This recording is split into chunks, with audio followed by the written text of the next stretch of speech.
important. I know in some of the primary debates, and I participated in some of them, people would hoot and holler, and that wasn't necessarily bad, but this is different. One of these two people, 3 weeks from yesterday, is going to be the next president of the United States. It's very important for them to be able to make their case. It's very important for the millions of people who are going to be watching out there to be able to listen to them make their case. I'm sure in the course of the evening, you're going to hear your candidate say something absolutely wonderful, and you're going to want to cheer.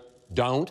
I'm sure in the course of the next hour and a half, you're going to hear the other person, the other candidate, say something that you don't like. You want to make some noise. Don't. Just remember, you're not a participant here. You're a guest. So I'm going to sit here and get ready at 3 o'clock sharp. We're going to see, you're going to hear in the back there on the platforms, all the networks beginning to do their coverage.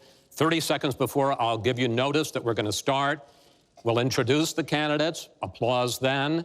At the end of the debate, you can applaud all you want, but in the meantime, silence, please, blessed silence.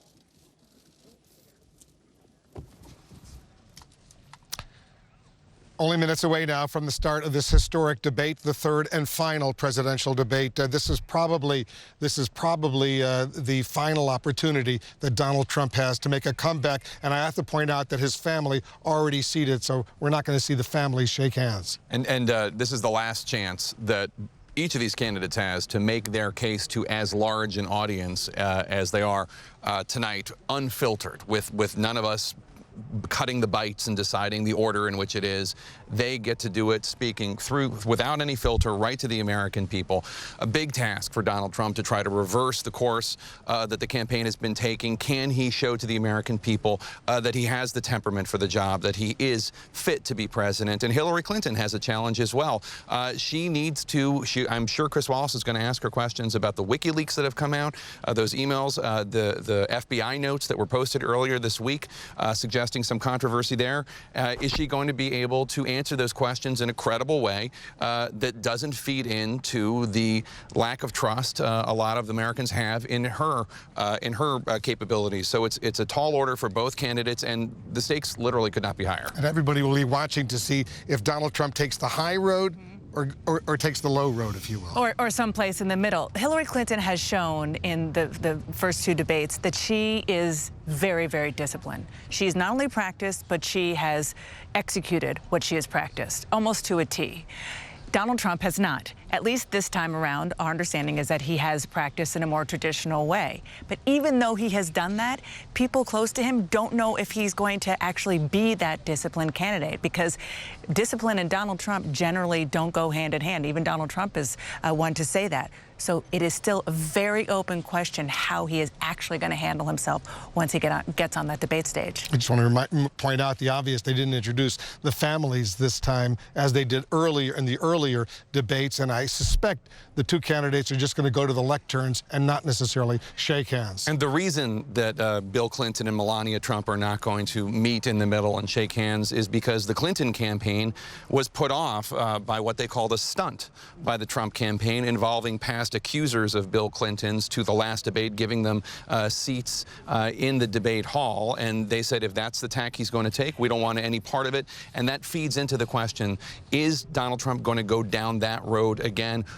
which will no doubt rile up his base and excite his supporters, but does nothing to win over these moderates and independents that he needs? And the question of whether they're going to shake hands might sound like optics or just theatrics, but it's important in that it sets the tone for the 90 minutes. And that's why we're going to be looking very closely to see what happens in the next few seconds, whether or not they come on and they have that kind of cordial moment that they had at the first debate. The third and final presidential debate is about to begin.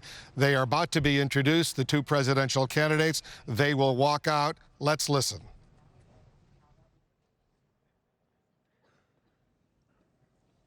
Good evening from the Thomas and Mack Center at the University of Nevada, Las Vegas. I'm Chris Wallace of Fox News, and I welcome you to the third and final of the 2016 presidential debates between Secretary of State Hillary Clinton and Donald J. Trump. This debate is sponsored by the Commission on Presidential Debates. The commission has designed the format, 6 roughly 15-minute segments with 2-minute answers to the first question, then open discussion for the rest of each segment. Both campaigns have agreed to those rules. For the record, I decided the topics and the questions in each topic. None of those questions has been shared with the commission or the two candidates. The audience here in the hall has promised to remain silent. No cheers, boos, or other interruptions so we and you can focus on what the candidates have to say. No noise except right now as we welcome the Democratic nominee for president, Secretary Clinton, and the Republican nominee for president, Mr. Trump.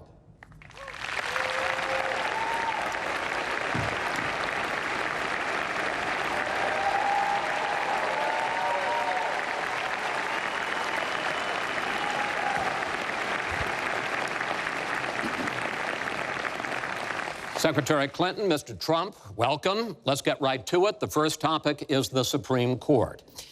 You both talked briefly about the court in the last debate, but I want to drill down on this because the next president will almost certainly have at least one appointment and likely or possibly 2 or 3 appointments, which means that you will, in effect, determine the balance of the court for what could be the next quarter century.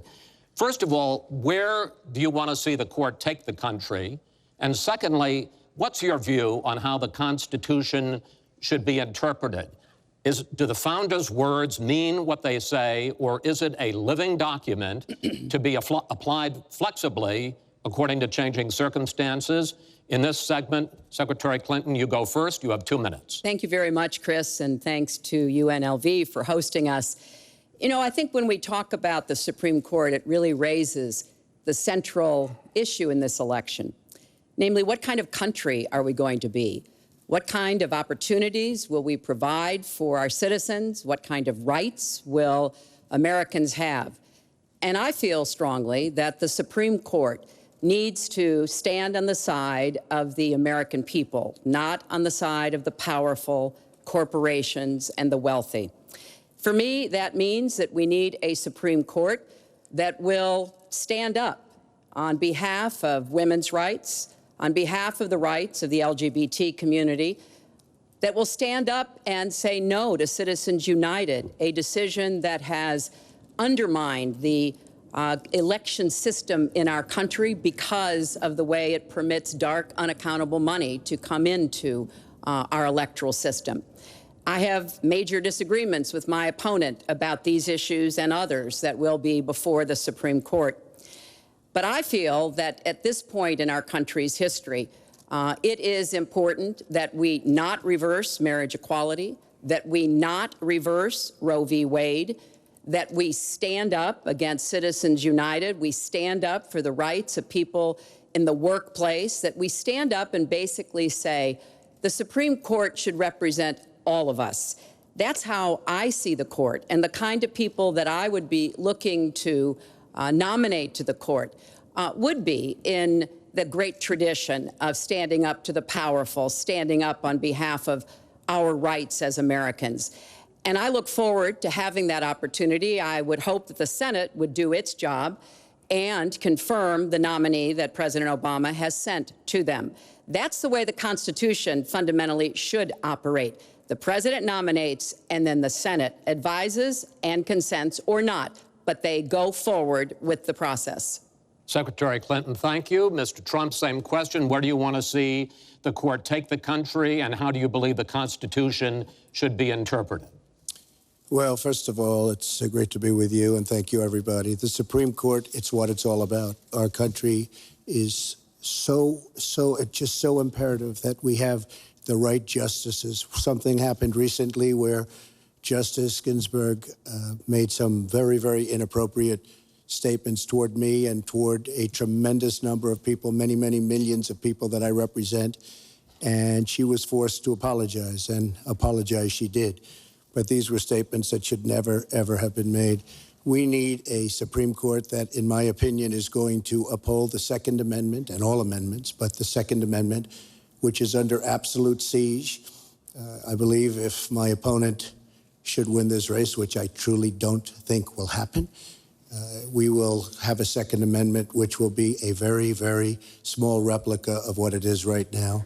But I feel that it's absolutely important that we uphold because of the fact that it is under such trauma. I feel that the justices that I am going to appoint, and I've named 20 of them, the justices that I'm going to appoint will be pro-life. They will have a conservative bent. They will be protecting the Second Amendment. They are great scholars in all cases, and they're people of tremendous respect. They will interpret the Constitution the way the founders wanted it interpreted, and I believe that's very, very important. I don't think we should have justices appointed that decide what they want to hear.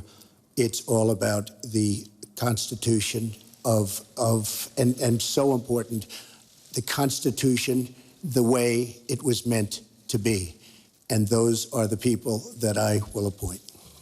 Mr. Trump, thank you. We now have about 10 minutes for an open discussion. I want to focus on two issues that, in fact, by the justices that you name, could end up changing the existing law of the land. First is one that you mentioned, Mr. Trump, and that is guns. Secretary Clinton, you said last year, and let me quote, "The Supreme Court is wrong on the Second Amendment." And now, in fact, in the 2008 Heller case, the court ruled that there is a constitutional right to bear arms, but a right that is reasonably limited. Those were the words of the judge, Antonin Scalia, who wrote the decision.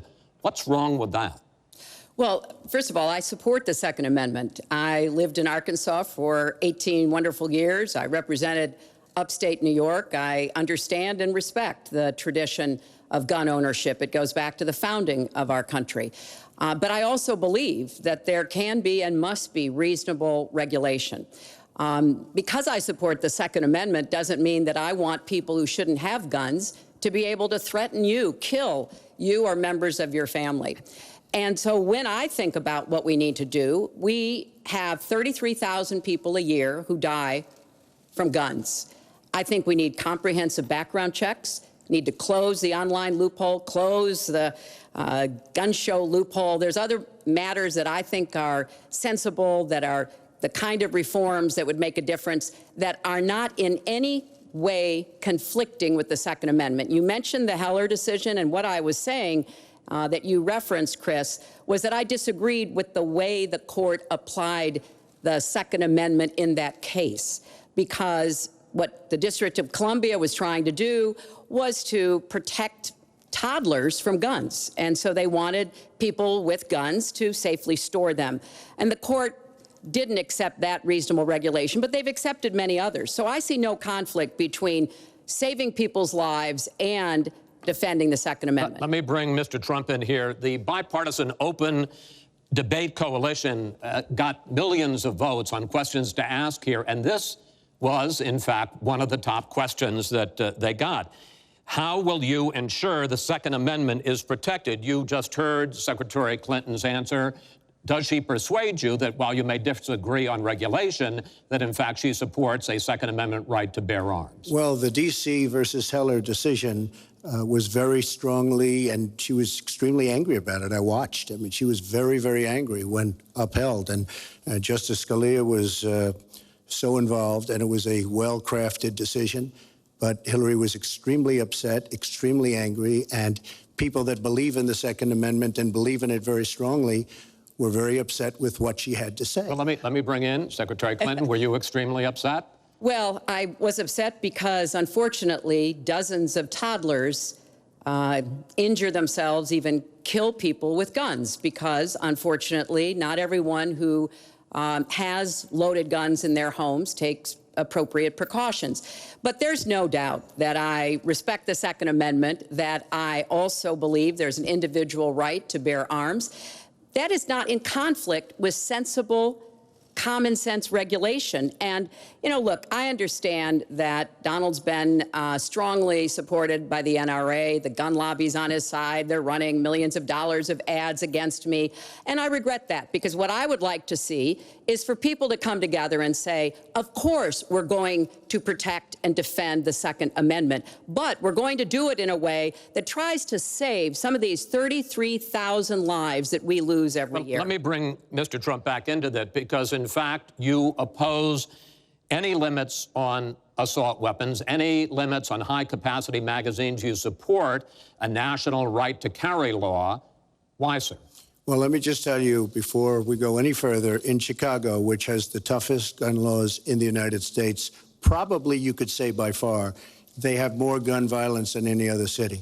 So we have the toughest laws, and you have tremendous gun violence. I am a very strong supporter of the Second Amendment, and I don't know if Hillary was saying it in a sarcastic manner, but I'm very proud to have the endorsement of the NRA, and it's the earliest endorsement they've ever given to anybody who ran for president. So I'm very honored by all of that. We are going to appoint justices. This is the best way to help the Second Amendment. We are going to appoint justices that will feel very strongly about the Second Amendment, that will not do damage to the Second Amendment. Well, let's pick up on another issue which divides you and the justices that whoever ends up winning this election appoints could have a dramatic effect there, and that's the issue of abortion. Right. Mr. Trump, you're pro-life, but I want to ask you specifically, do you want the court, including the justices that you will name, to overturn Roe v. Wade, which includes, in fact, states a woman's right to abortion? Well, if that would happen, because I am pro-life and I will be appointing pro-life judges, I would think that that will go back to the individual states. But I'm asking you specifically, would you like to... If they overturned it, it'll go back to the states. But what I'm asking you, sir, is do you want to see the court overturn? You just said you want to see the court protect the Second Amendment. Do you want to see the court overturn Roe v. Wade? Well, if we put another 2 or perhaps 3 justices on, that's really what's going to be, that will happen. And that'll happen automatically, in my opinion, because I am putting pro-life justices on the court. I will say this, it will go back to the states, and the states will then make a determination. Secretary Clinton. Well, I strongly support Roe v. Wade, which guarantees a constitutional right to a woman to make the most intimate, most difficult in many cases, decisions about her health care that one can imagine. And in this case, it's not only about Roe v. Wade. It is about what's happening right now in America. So many states are putting very stringent regulations on women that block them from exercising that choice, to the extent that they are defunding Planned Parenthood, which, of course, provides all kinds of cancer screenings and other benefits for women in our country. Donald has said he's in favor of defunding Planned Parenthood. He even supported shutting the government down to defund Planned Parenthood. I will defend Planned Parenthood. I will defend Roe v. Wade, and I will defend women's rights to make their own health care decisions. Secretary, and we have come too far to have that turned back now. And indeed, he said women should be punished, that there should be some form of punishment for women who obtain abortions. And I could just not be more opposed to that kind of thinking. I'm going to give you a chance to respond, but I want to ask you, Secretary Clinton, I want to explore how far you believe the right to abortion goes. You have been quoted as saying that the fetus has no constitutional rights. You also voted against a ban on late-term partial birth abortions. Why? Because Roe v. Wade very clearly sets out that there can be regulations on abortion so long as the life and the health of the mother are taken into account. And when I voted as a senator, I did not think that that was the case. The kinds of cases that fall at the end of pregnancy are often the most heartbreaking, painful decisions for families to make. I have met with women who, toward the end of their pregnancy, get the worst news one could get, that their health is in jeopardy if they continue to carry to term, or that something terrible has happened or just been discovered about the pregnancy. I do not think the United States government should be stepping in and making those most personal of decisions. So you can regulate if you are doing so with the life and the health of the mother taken into account. Mr. Trump, your reaction, and particularly on this issue of late-term partial birth abortion. Well, I think it's terrible. If you go with what Hillary is saying, in the 9th month, you can take the baby and rip the baby out of the womb of the mother just prior to the birth of the baby. Now, you can say that that's okay, and Hillary can say that that's okay, but it's not okay with me, because based on what she's saying and based on where she's going and where she's been, you can take the baby and rip the baby out of the womb in the 9th month on the final day. And that's not acceptable. Well, that is not what happens in these cases. And using that kind of scare rhetoric is just terribly unfortunate. You should meet with some of the women that I've met with, women I've known over the course of my life. This is one of the worst possible choices that any woman and her family has to make.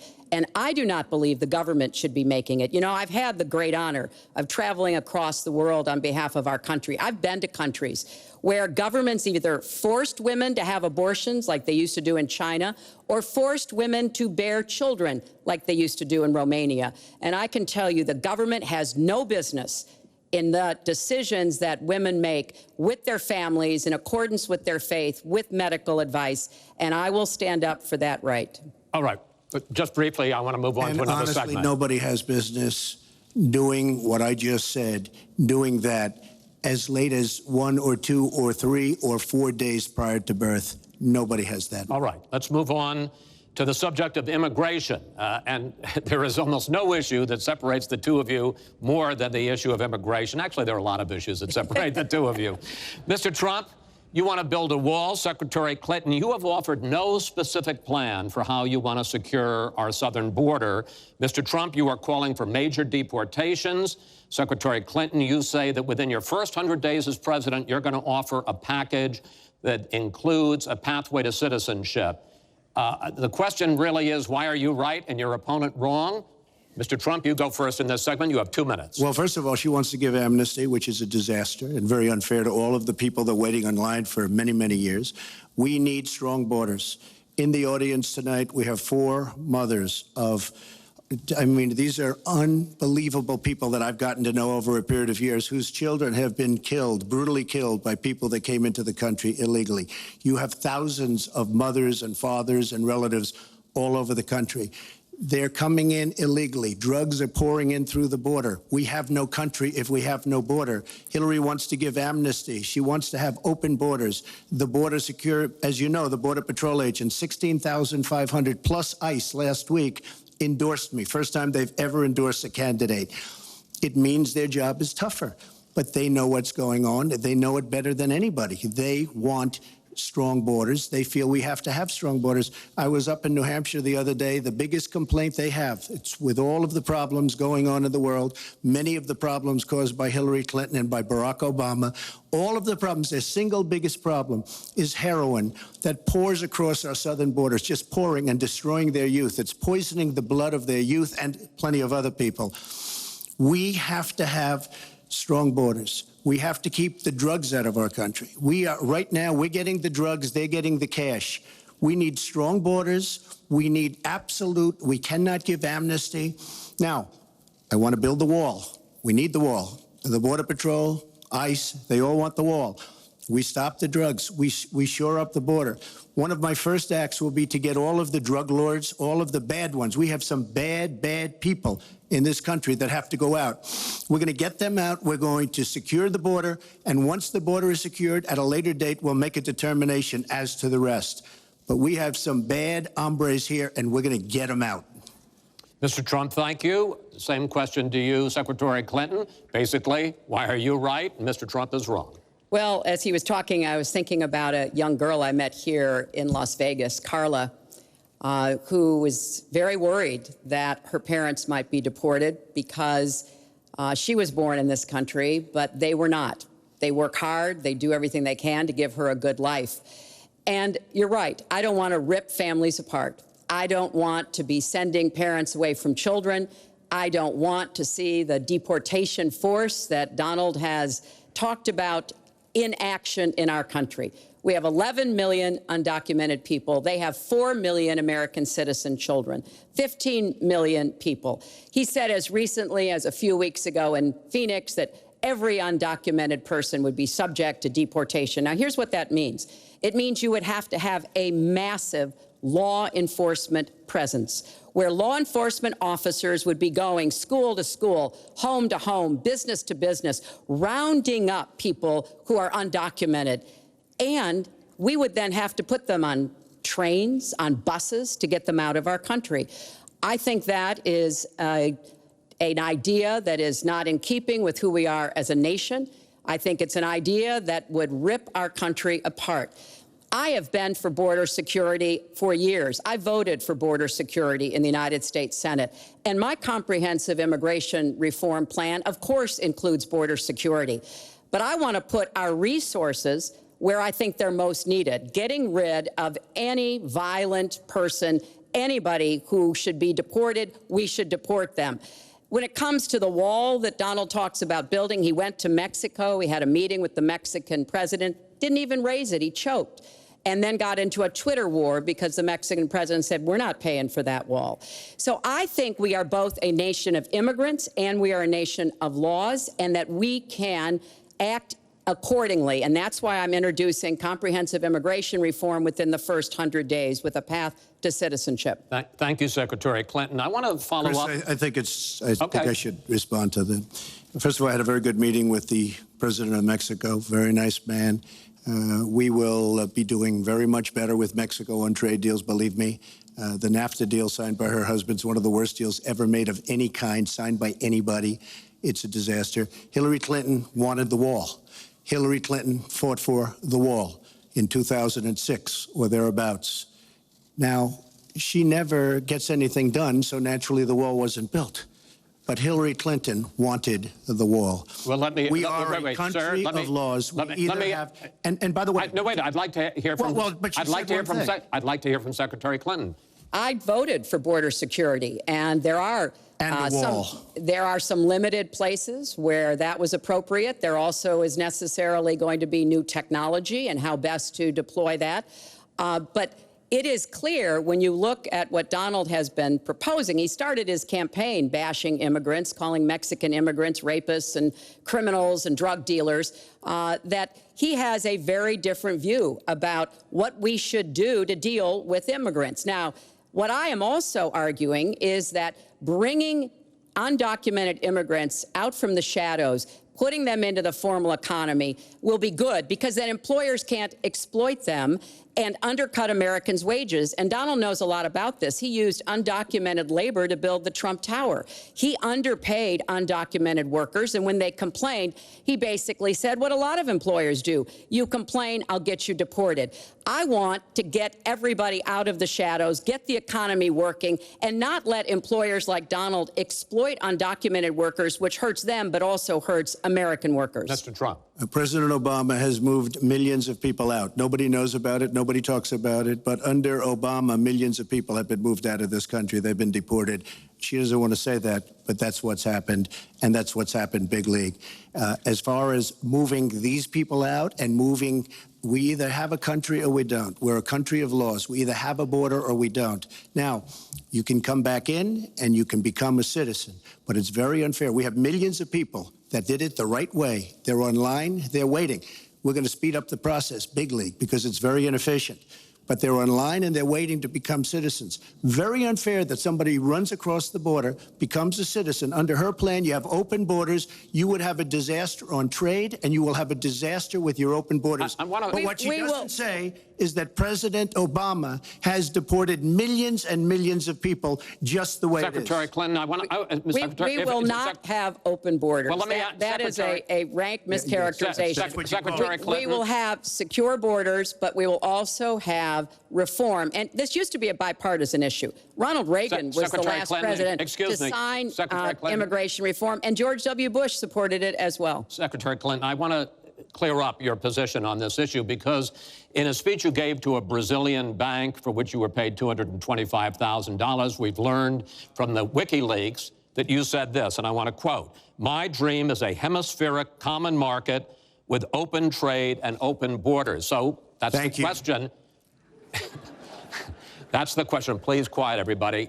Is that your dream, open borders? Well, if you went on to read the rest of the sentence, I was talking about energy. You know, we trade more energy with our neighbors than we trade with the rest of the world combined. And I do want us to have an electric grid, an energy system that crosses borders. I think that will be a great benefit to us. But you are very clearly quoting from WikiLeaks, and what's really important about WikiLeaks is that the Russian government has engaged in espionage against Americans. They have hacked American websites, American accounts of private people, of institutions. Then they have given that information to WikiLeaks for the purpose of putting it on the internet. This has come from the highest levels of the Russian government, clearly from Putin himself, in an effort, as 17 of our intelligence agencies have confirmed, to influence our election. So I actually think the most important question of this evening, Chris, is finally, will Donald Trump admit and condemn that the Russians are doing this and make it clear that he will not have the help of Putin in this election, that he rejects Russian espionage against Americans, which he actually encouraged in the past. Those are the questions we need answered. We've never had anything like this happen in any of our elections before. That was a great pivot off the fact that she wants open borders, okay? How did we get onto Putin? Hold on. No. Wait. Hold on, folks, because this is going to end up getting out of control. Let's try to keep it quiet for the candidates and for the American people. So just to finish on the borders. Yes. She wants open borders. People are going to pour into our country. People are going to come in from Syria. She wants 550% more people than Barack Obama. And he has thousands and thousands of people. They have no idea where they come from. And you see, we are going to stop radical Islamic terrorism in this country. She won't even mention the words, and neither will President Obama. So I just want to tell you, she wants open borders. Now we can talk about Putin. I don't know Putin. He said nice things about me. If we got along well, that would be good. If Russia and the United States got along well and went after ISIS, that would be good. He has no respect for her. He has no respect for our president. And I'll tell you what, we're in very serious trouble because we have a country with tremendous numbers of nuclear warheads, 1,800, by the way, where they expanded and we didn't. 1,800 nuclear warheads. And she's playing chicken. Look, Putin, from everything I see, has no respect for this person. Well, that's because he'd rather have a puppet as president of the United States. No puppet. And it's pretty clear. You're the puppet. It's pretty clear you won't admit that the Russians have engaged in cyber attacks against the United States of America, that you encouraged espionage against our people, that you are willing to spout the Putin line, sign up for his wish list, break up NATO, do whatever he wants to do, and that you continue to get help from him because he has a very clear favorite in this race. So I think that this is such an unprecedented situation. We've never had a foreign government trying to interfere in our election. We have 17 intelligence agencies, civilian and military, who have all concluded that these espionage attacks, these cyber attacks, come from the highest levels of the Kremlin, and they are designed to influence our election. I find that deeply disturbing, and I think it's time. She has no idea whether it's Russia, China, or anybody else. I am not quoting myself. No idea. I am quoting Hillary, you have no idea. 17 do you doubt 17 military and civilian agencies? Well, he'd rather believe Vladimir Putin than the military and civilian intelligence professionals who are sworn to protect us. I find that just absolutely She doesn't like Putin because Putin has outsmarted her at every step of the way. Excuse me. Putin has outsmarted her in Syria. He's outsmarted her every step of the way. I do get to ask some questions. Yes, that's And I would fine. like to ask you this direct question. The top national security officials of this country do believe that Russia has been behind these hacks. Even if you don't know for sure whether they are, do you condemn any interference by Russia in the American election? By Russia or anybody else. You condemn their interference? Of course I condemn. Of course I can. I don't know Putin. I have no idea. I never met Putin. This is not my best friend. But if the United States got along with Russia, wouldn't be so bad. Let me tell you, Putin has outsmarted her and Obama at every single step of the way. Whether it's Syria, you name it, missiles. Take a look at the startup that they signed. The Russians have said, according to many, many reports, I can't believe they allowed us to do this. They create warheads and we can't. The Russians can't believe it. She has been outsmarted by Putin, and all you have to do is look at the Middle East. They've taken over. We've spent $6 trillion. They've taken over the Middle East. She has been outsmarted and outplayed worse than anybody I've ever seen in any government whatsoever. We're a long way away from immigration, but I'm going to let you finish this topic. Well, you got about 45 seconds. Yeah, and she always will be. I find it ironic that he's raising nuclear weapons. This is a person who has been very cavalier, even casual, about the use of nuclear weapons. He's advocated more countries getting them, Japan, Korea, even Saudi Arabia. He's said, well, if we have them, why don't we use them, which I think is terrifying. But here's the deal. The bottom line on nuclear weapons is that when the president gives the order, it must be followed. There's about 4 minutes between the order being given and the people responsible for launching nuclear weapons to do so. And that's why 10 people who have had that awesome responsibility have come out and in an unprecedented way said they would not trust Donald Trump with the nuclear codes or to have his finger on the nuclear button. I have 200 generals and admirals, 21 endorsing me, 21 Congressional Medal of Honor recipients. As far as Japan and other countries, we are being ripped off by everybody in the world. We're defending other countries. We are spending a fortune doing it. They have the bargain of the century. All I said is we have to renegotiate these agreements because our country cannot afford to defend Saudi Arabia, Japan, Germany, South Korea, and many other places. We cannot continue to afford. She took that as saying nuclear weapons. Look, she's been proven to be a liar on so many different ways. This is just another lie. Well, I'm just quoting you when There's you were no asked quote. about You're not going to find a quote from me. Nuclear competition in Asia. You said, you know, go ahead, enjoy yourselves, folks. That kind and defend of language, yourselves. And defend yourselves. I didn't say nuclear. And defend yourself. The United States has kept the peace through our alliances. Donald wants to tear up our alliances. I think it makes the world safer, and frankly, it makes the United States safer. I would work with our allies in Asia, in Europe, in the Middle East, and elsewhere. That's the only way we're going to be able to keep the peace. We are going to move on to the next topic, which is the economy, and I hope we handle that as well as we did immigration. You also have very different ideas about how to get the economy growing faster. Secretary Clinton, in your plan, government plays a big role. You see more government spending, more entitlements, more tax credits, more tax penalties. Mr. Trump, you want to get government out with lower taxes and less regulation. Yes. We're going to drill down into this a little bit more, but in this overview, please explain to me why you believe that your plan will create more jobs and growth for this country and your opponent's plan will not. In this round, you go first, Secretary Clinton. Well, I think when the middle class thrives, America thrives. And so my plan is based on growing the economy, giving middle class families many more opportunities. I want us to have the biggest jobs program since World War II, jobs in infrastructure and advanced manufacturing. I think we can compete with high-wage countries, and I believe we should. New jobs and clean energy, not only to fight climate change, which is a serious problem, but to create new opportunities and new businesses. I want us to do more to help small business. That's where 2/3 of the new jobs are going to come from. I want us to raise the national minimum wage because people who live in poverty should not, who work full-time should not still be in poverty. And I sure do want to make sure women get equal pay for the work we do.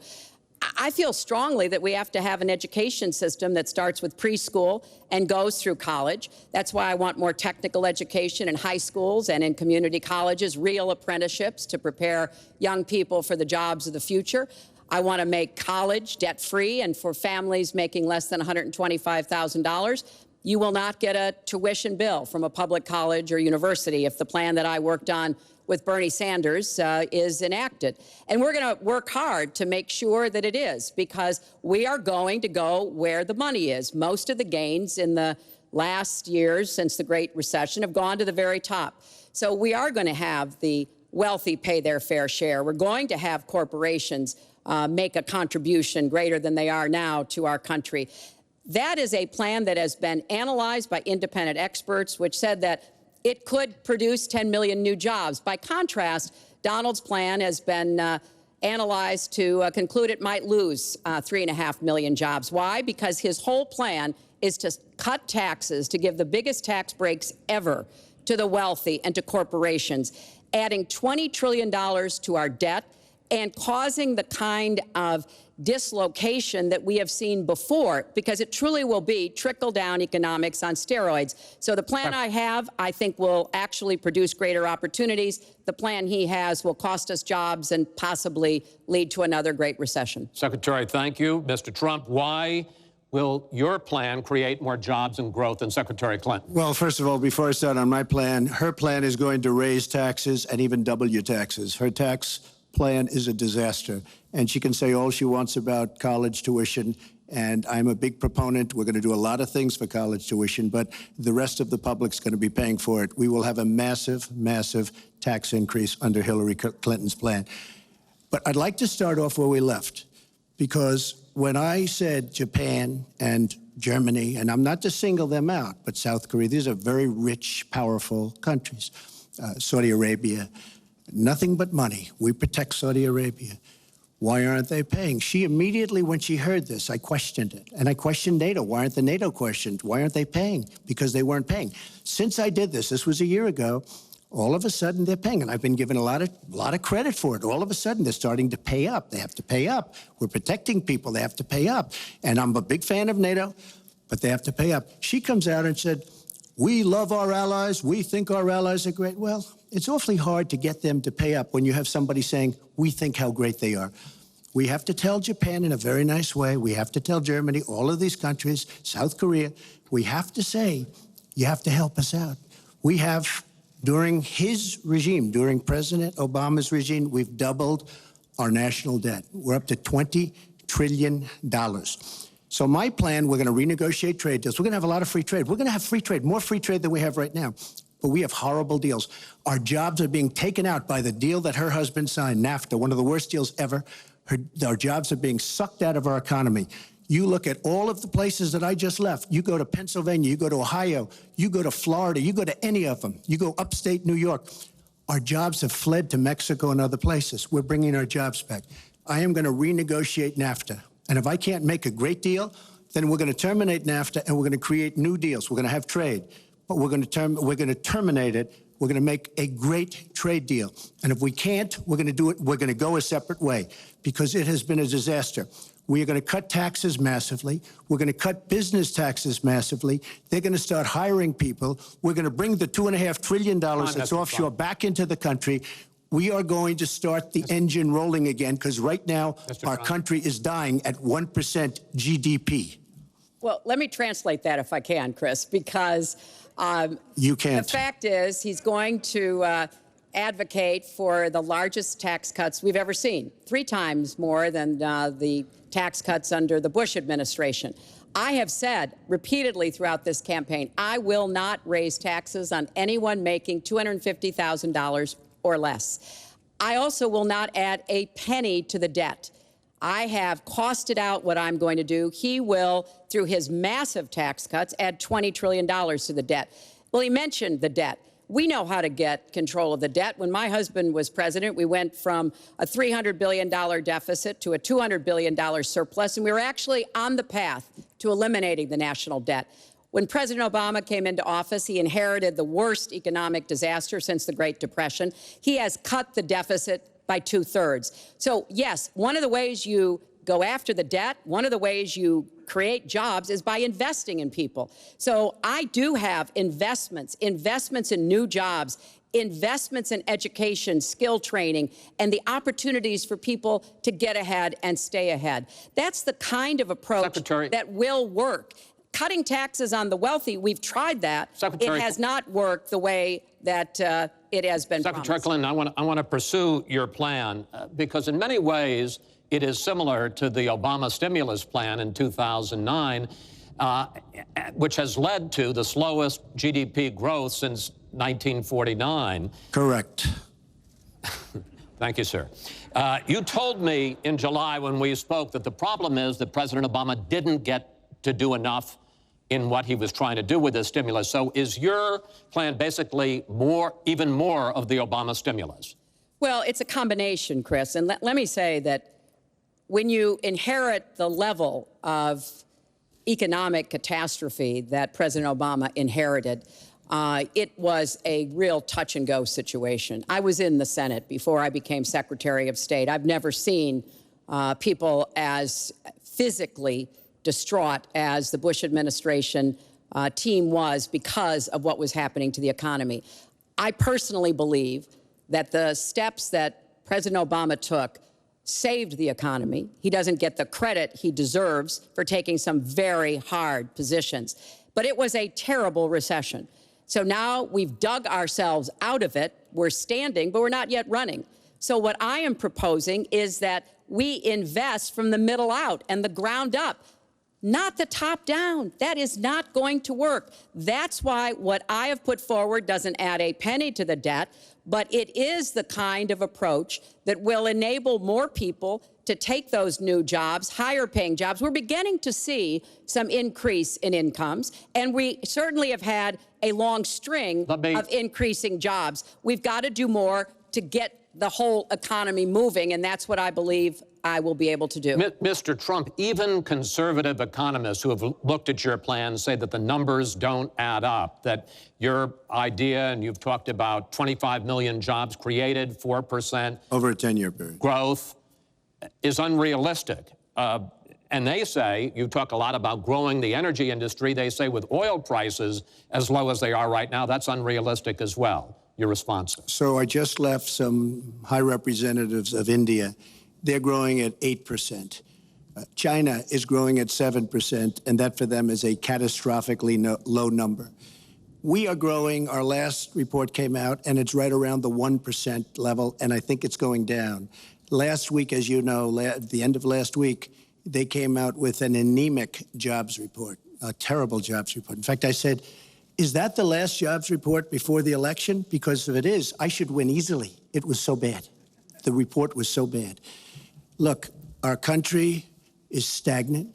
We've lost our jobs. We've lost our businesses. We're not making things anymore, relatively speaking. Our product is pouring in from China, pouring in from Vietnam, pouring in from all over the world. I've visited so many communities. This has been such an incredible education for me, Chris. I've gotten to know so many. I've developed so many friends over the last year, and they cry when they see what's happened. I passed factories that were thriving 20, 25 years ago, and because of the bill that her husband signed and she blessed 100%, it is just horrible what's happened to these people in these communities. Now, she can say that her husband did well, but boy, did they suffer as NAFTA kicked in, because it didn't really kick in very much, but it kicked in after they left. Boy, did they suffer. That was one of the worst things that's ever been signed by our country. Now she wants to sign Trans-Pacific Partnership, and she wants it. She lied when she said she didn't call it the gold standard in one of the debates. She totally lied. She did call it the gold standard, and they actually fact-checked, and they said I was right. I was so honored. I want to give you a chance to briefly speak to that, and then I want to pivot to 1/6 of the economy, which is Obamacare. But go ahead, briefly. First, let me say, number one, when I saw the final agreement for TPP, I said I was against it. It didn't meet my tests. I've had the same tests. Does it create jobs, raise incomes, and further our national security? I'm against it now. I'll be against it after the election. I'll be against it when I'm president. There's only one of us on this stage who's actually shipped jobs to Mexico, because that's Donald. He's shipped jobs to 12 countries, including Mexico. But he mentioned China. And, you know, one of the biggest problems we have with China is the illegal dumping of steel and aluminum into our markets. I have fought against that as a senator. I've stood up against it as Secretary of State. Donald has bought Chinese steel and aluminum. In fact, the Trump hotel right here in Las Vegas was made with Chinese steel. So he goes around with crocodile tears about how terrible it is, but he has given jobs to Chinese steel workers, not American steel workers. Mr. Trump? That's the kind of approach that is just not going to work. We're going to pull the country together. We're going to have trade agreements that we enforce. That's why I'm going to have a trade prosecutor for the first time in history, and we're going to enforce those agreements, and we're going to look for businesses to help us by buying American products. I ask a simple question. She's been doing this for 30 years. Why the hell didn't you do it over the last 15, 20 years? You were very much involved. Excuse me, my turn. You were very much involved in every aspect of this country, very much. And you do have experience. I'd say the one thing you have over me is experience, but it's bad experience because what you've done has turned out badly. For 30 years, you've been in a position to help. And if you say that I use steel or I use something else, I make it impossible for me to do that. I wouldn't mind. The problem is you talk, but you don't get anything done, Hillary. You don't. Just like when you ran the State Department, $6 billion was missing. How do you miss $6 billion? You ran the State Department. $6 billion was either stolen, they don't know. It's gone, $6 billion. If you become president, this country is going to be in some mess, believe me. Well, first of all, what he just said about the State Department is not only untrue, it's been debunked numerous times, but I think it's really an important issue. He raised the 30 years of experience. So let me just talk briefly about that. You know, back in the 1970s, I worked for the Children's Defense Fund, and I was taking on discrimination against African-American kids in schools. He was getting sued by the Justice Department for racial discrimination in his apartment buildings. In the 1980s, I was working to reform the schools in Arkansas. He was borrowing $14 million from his father to start his businesses. In the 1990s, I went to Beijing, and I said women's rights are human rights. He insulted a former Miss Universe, Alicia Machado, called her an eating machine. And on the day when I was in the Situation Room, monitoring the raid that brought Osama bin Laden to justice, he was hosting the Celebrity Apprentice. So I'm happy to compare my 30 years of experience, what I've done for this country, trying to help in every way I could, especially kids and families, get ahead and stay ahead with your 30 years, and I'll let the American people make that decision. Well, I think I did a much better job. I built a massive company, a great company, some of the greatest assets anywhere in the world, worth many, many billions of dollars. I started with a $1 million loan. I agree with that. It's a $1 million loan, but I built a phenomenal company. And if we could run our country the way I've run my company, we would have a country that you would be so proud of. You would even be proud of it. And frankly, when you look at her real record, take a look at Syria, take a look at the migration, take a look at Libya, take a look at Iraq. She gave us ISIS because her and Obama created this huge vacuum. And a small group came out of that huge vacuum because we should have never been in Iraq, but once we were there, we should have never got out the way they wanted to get out. She gave us ISIS as sure as you are sitting there. And what happened is now ISIS is in 32 countries. And now I listen how she's going to get rid of ISIS. She's going to get rid of nobody. All right, we are going to get to foreign hotspots in a few moments, but the next segment is fitness to be president of the United States. Mr. Trump, at the last debate, you said your talk about grabbing women was just that, talk. Actually done it. Since then, as we all know, 9 women have come forward and said that you either groped them or kissed them without their consent. Why would so many different women from so many different circumstances over so many different years, why would they all in this last couple of weeks make up, you deny this, why would they all make up these stories? And since this is a question for both of you, Secretary Clinton, Mr. Trump says what your husband did and that you defended was even worse. Mr. Trump, you go first. Well, first of all, those stories have been largely debunked. Those people, I don't know those people. I have a feeling how they came. I believe it was her campaign that did it. Just like if you look at what came out today on the clips, where I was wondering what happened with my rally in Chicago and other rallies where we had such violence. She's the one in Obama that caused the violence. They hired people. They paid them $1,500, and they're on tape saying, be violent, cause fights, do bad things. I would say the only way, because those stories are all totally false, I have to say that.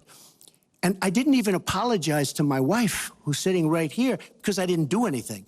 I didn't know any of these women. I didn't see these women. These women, the woman on the plane, the woman. I think they want either fame or her campaign did it. And I think it's her campaign because when I saw what they did, which is a criminal act, by the way, where they're telling people to go out and start fistfights and start violence. And I'll tell you what, in particular in Chicago, people were hurt and people could have been killed in that riot. And that was now all on tape, started by her. I believe, Chris, that she got these people to step forward. If it wasn't, they get their 10 minutes of fame. But they were all totally, it was all fiction. It was lies and it was fiction. Well, Secretary Clinton. At the last debate, we heard Donald talking about what he did to women.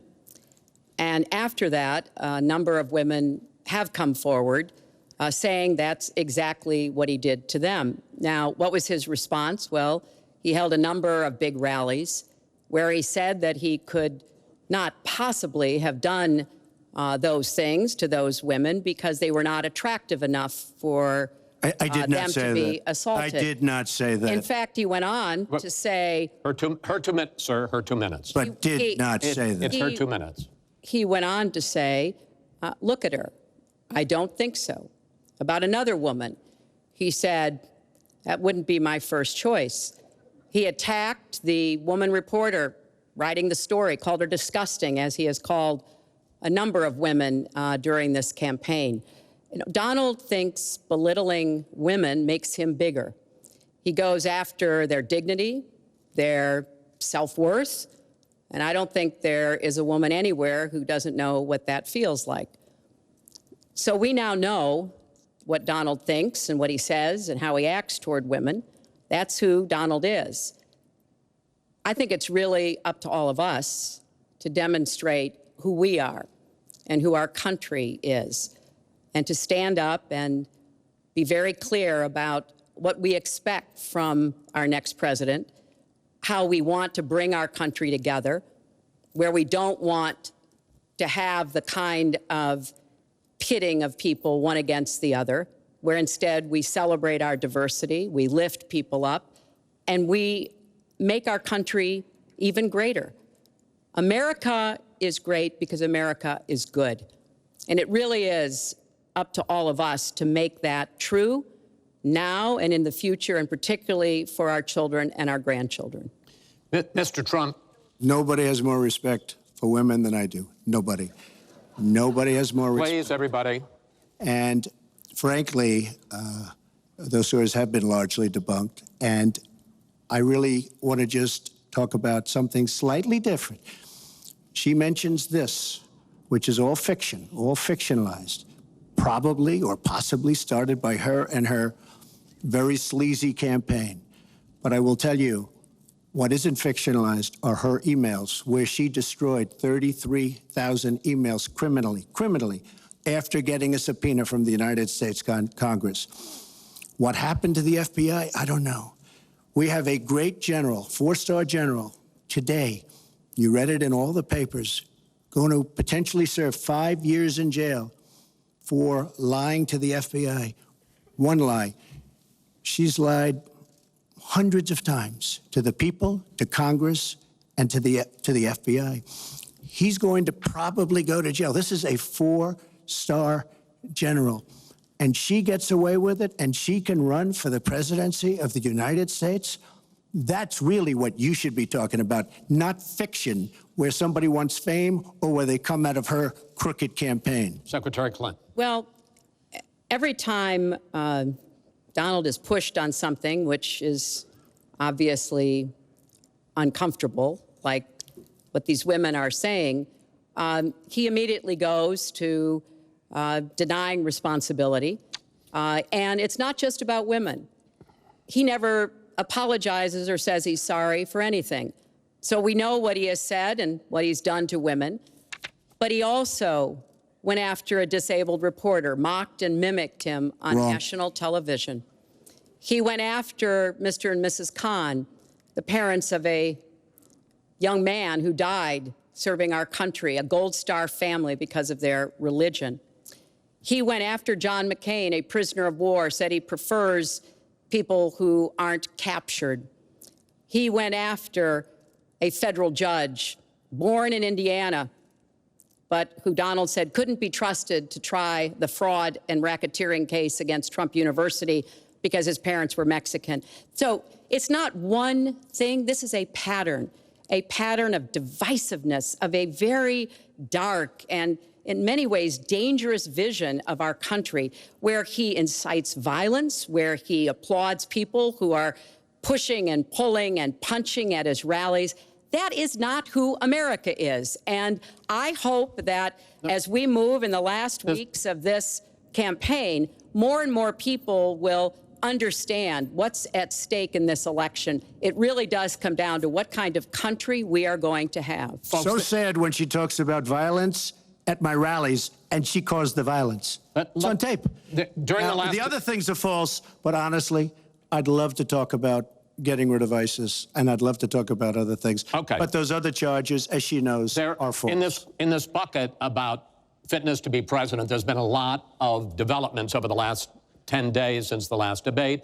I'd like to ask you about them. These are questions that the American people have. Secretary Clinton, during your 2009 Senate confirmation hearing, you promised to avoid even the appearance of a conflict of interest with your dealing with the Clinton Foundation while you were Secretary of State. But emails show that donors got special access to you. Those seeking grants for Haiti relief were considered separately from non-donors, and some of those donors got government contracts, taxpayer money. Can you really say that you kept your pledge to that Senate committee? And why isn't what happened and what went on between you and the Clinton Foundation, why isn't it what Mr. Trump calls pay to play? Well, everything I did as Secretary of State was in furtherance of our country's interests and our values. The State Department has said that. I think that's been proven. But I am happy. In fact, I'm thrilled to talk about the Clinton Foundation because it is a world-renowned charity. And I am so proud of the work that it does. You know, I could talk for the rest of the debate. I know I don't have the time to do that.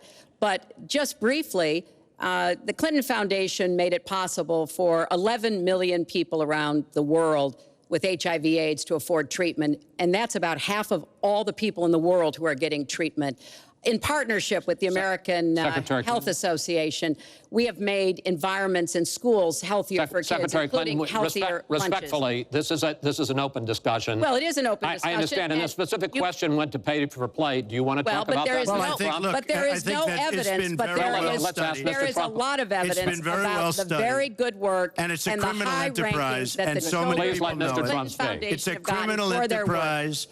Saudi Arabia giving $25 million, Qatar, all of these countries. You talk about women and women's rights. So these are people that push gays off buildings.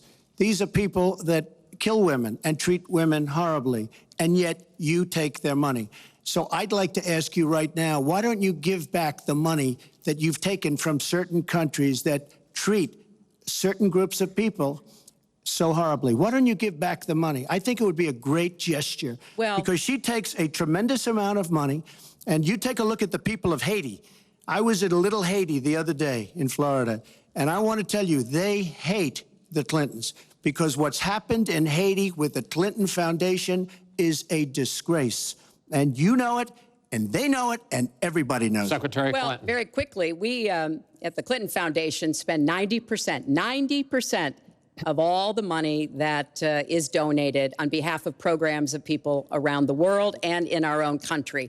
I'm very proud of that. We have the highest rating from the watchdogs that follow foundations. And I'd be happy to compare what we do with the Trump Foundation, which took money from other people and bought a 6-foot portrait of Donald.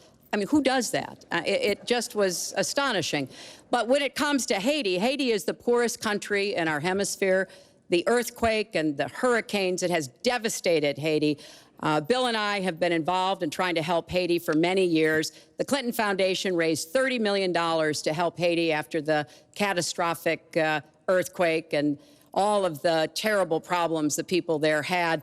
We've done things to help small businesses, agriculture, and so much else. And we're going to keep working to help Haiti because it's an important part of the American They don't want you to help them anymore. I'd like to mention one thing. Trump Foundation, small foundation. People contribute, I contribute. The money goes 100% goes to different charities, including a lot of military.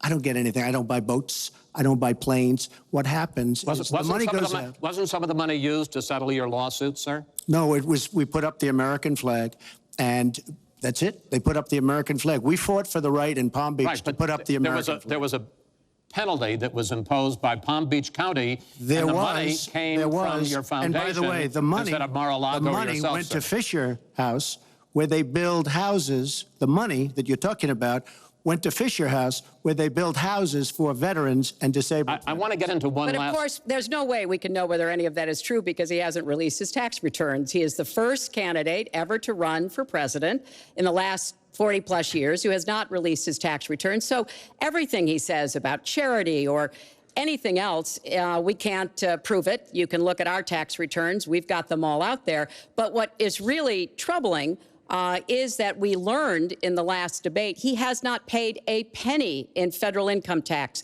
And we were talking about immigrants a few minutes ago, Chris. You know, half of all immigrants, undocumented immigrants in our country, actually pay federal income tax. So we have undocumented immigrants in America who are paying more federal income tax than a billionaire. I find that let me just tell you very astonishing. Simply, we're entitled, because of the laws that people like her pass, to take massive amounts of depreciation and other charges, and we do it. And all of her donors, just about all of them, I know Buffett took hundreds of millions of dollars, George Soros, took hundreds of millions of dollars. Let me just explain.